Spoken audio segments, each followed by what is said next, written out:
রবিবার বাংলাদেশ জিম্বাবুয়ে টি-20 সিরিজের দ্বিতীয় খেলা লিটনের অফ ফর্ম নিয়ে টিম ম্যানেজমেন্টের ভাবনা।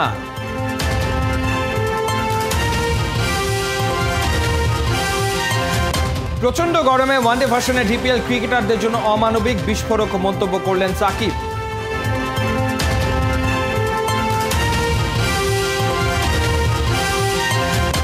Rohit Sharma die hard fan Deepak Patel মুস্তাফিজের খেলায় নিজের মুগ্ধতার কথা জানালেন।